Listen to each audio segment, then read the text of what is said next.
Police और इंसानों की सेना तैयार है। सीजर समझ जाता है कि अब लड़ाई तय है। ब्रिज के उस पार विल और कैरोलीन भी पहुंच चुके हैं। उन्हें एहसास होता है कि बंदर जंगल की ओर जा रहे हैं। उधर आसमान में स्टीफन का हेलीकॉप्टर मंडरा रहा है। इंसानों को आदेश मिल चुका है, घातक हमला करो। सीजर अपनी टोली को रोकता है और तुरंत एक प्लान बनाता है। कुछ बंदरों को ब्रिज के ऊपर भेजता है, कुछ को नीचे। इंसानों को पता ही नहीं चलता कि हमला कब और कहां से होगा। जैसे ही इंसान गोलियों की बौछार शुरू करते हैं, लड़ाई शुरू हो जाती है। सीजर और बक सामने से पुलिस पर टूट पड़ते हैं। गोलियों की गड़गड़ाहट, बंदरों की दहाड़ और इंसानों की चीखें। ब्रिज पर जंग का मंजर खून से लाल हो जाता है। इसी बीच धुंध छा जाती है। इंसान कुछ देख नहीं पाते और सीजर अपने झुंड को बस को कवर बनाकर आगे बढ़ाता है। ऊपर से हेलीकॉप्टर गोलियां बरसा रहा है। तभी बक सीजर को बचाने के लिए जान की बाजी लगा देता है। वो छलांग लगाकर हेलीकॉप्टर पर चढ़ जाता है। जोरदार टक्कर होती है और हेलीकॉप्टर ब्रिज पर धमाके के साथ गिरता है। सीजर दौड़कर बक के पास पहुंचता है। बक जख्मी है। वो सीजर का हाथ पकड़ता है और उसकी आंखों में देखता है। एक इशारे में सब कह जाता है, अब तू लीडर है, और बग हमेशा के लिए चला जाता है। तभी मलबे के बीच से स्टीफन मदद की गुहार लगाता है, लेकिन सीजर बस उसकी ओर गुस्से से देखता है और बिना कुछ कहे जंगल की तरफ बढ़ जाता है। इंसान पीछे रह जाते हैं और सीजर का काफिला आजादी की तरफ निकल पड़ता है। धुंध के बीच से कोबा बाहर आता है। उसकी आंखों में गुस्सा और चेहरे पर डरावनी गुर्राहट। वो टूटे हुए हेलीकॉप्टर को जोर से लात मारता है। हेलीकॉप्टर का मलबा नीचे खाई में गिरता है और स्टीफन चीखते हुए अंधेरे में समा जाता है। उधर विल पुलिस की कार लेकर सीजर के पीछे पीछे जंगल की ओर पहुंचता है। वो सीजर को आवाज लगाता है, लेकिन तभी कोबा उस पर हमला कर देता है। तभी सीजर आता है और जोर से आदेश देता है, रुको। कोबा डरकर पीछे हट जाता है। विल सीजर से कहता है, कृपया घर चलो, मैं तुम्हें बचा लूंगा। सीजर चुपचाप उसके करीब आता है, उसका हाथ पकड़ता है और धीरे से कहता है, सीजर का घर यही है। विल हैरान है जाता है। पहली बार उसने सीजर को इंसानों की भाषा बोलते सुना। उसकी आंखों में आंसू आ जाते हैं, लेकिन वो समझ जाता है अब सीजर की दुनिया यही है। वो चुपचाप सिर झुका देता है। सीजर अपने झुंड के पास लौटता है। सब उसकी ओर गर्व से देखते हैं। अब वो उनका असली लीडर बन चुका है। सीजर ऊंचे पेड़ों पर चढ़ता है और आखिरी बार सैन फ्रांसिस्को के नजारे को देखता है। आजादी का सपना आखिरकार पूरा हो गया। लेकिन कहानी यहीं खत्म नहीं होती। एयरपोर्ट पर डगलस नाम का वही गुस्सैल पड़ोसी अपनी फ्लाइट पकड़ने जा रहा है। अचानक उसकी नाक से खून टपकता है। वो लापरवाही से पहुंचता है और आगे बढ़ जाता है। किसी को पता नहीं, उसके अंदर एक खतरनाक वायरस पल रहा है जो पूरी दुनिया में मौत का तूफान मचाने वाला है। यही वायरस बाद में बनता है सिमोन फ्लू, और इंसानों का अंत यहीं से शुरू होता है। अब कहानी का अगला चैप्टर शुरू होता है। यह है इस मूवी का दूसरा पार्ट, जो साल 2014 में आया था। कहानी आगे बढ़ती है 10 साल बाद। अब बंदर सिर्फ बंदर नहीं रहे, वो अब पूरे के पूरे बुद्धिमान एप्स बन चुके हैं। इनके पास अपनी भाषा है, अपना समाज है और एक मजबूत रिश्ता है। ये मिलकर शिकार करते हैं, एक दूसरे की मदद करते हैं और असली फैमिली की तरह रहते हैं। इन सबके लीडर है सीजर और उनके साथ है उनका बेटा ब्लू आइज। शिकार खत्म करके ये सब घोड़ों पर सवार होकर अपने गांव लौटते हैं। ये कोई साधारण गांव नहीं, बल्कि जंगल के बीच बसा एक एप विलेज है, जहां लकड़ी के घर, शिकारी औजार, लिखाई पढ़ाई और यहां तक कि आग जलाने का तरीका भी है। घर लौटते ही सीजर को अपनी नई संतान देखने का मौका मिलता है और ये खुशी वो ब्लू आइज के साथ शेयर करता है। फिर सीजर बात करता है मॉरिस से, जो एक समझदार और अंगूठान है और बच्चों को पढ़ाता है। मॉरिस कहता है, क्या तुम्हें इंसानों की याद नहीं आती? सीजर सोच में पड़ जाता है और कहता है, हाँ कभी कभी, लेकिन इंसान हमेशा लड़ते हैं और हम बंदर हमेशा साथ रहते हैं। यही हमारी ताकत है।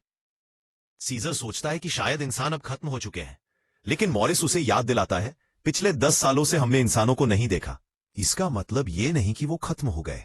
अब 5वां बात में चलो। और ये बात सच साबित होती है जब कुछ बंदर शिकार करते समय एक असली इंसान से टकरा जाते हैं और गोलियां चला देता है, जिसमें एक बंदर घायल हो जाता है। इस घटना के बाद सारे बंदर गुस्से में उस जगह पहुंचते हैं।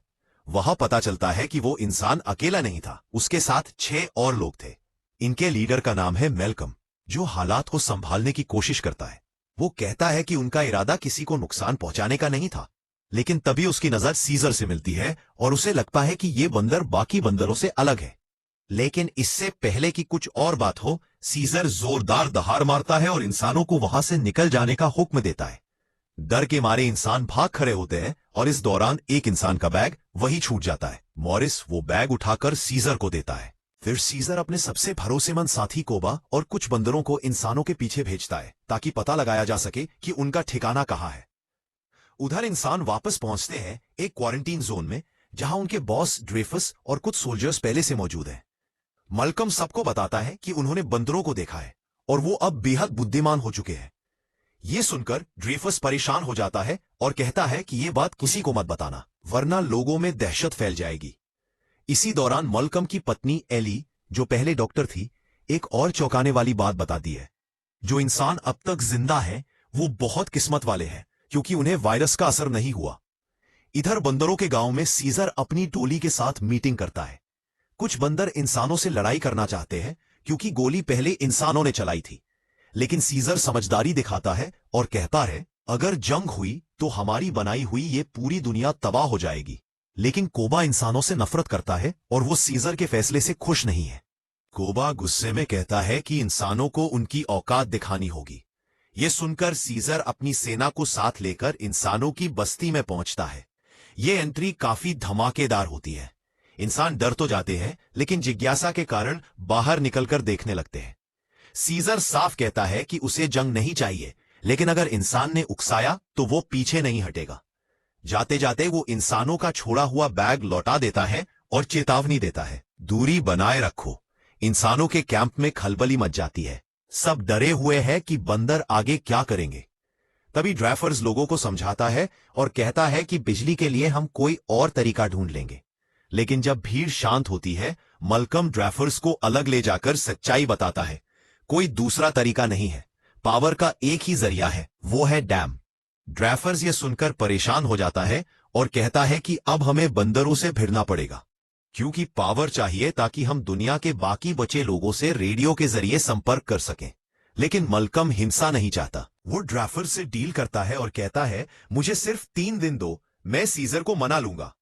ये बैग लौटाने का काम इस बात का सबूत है कि सीजर बाकी बंदरों जैसा नहीं है।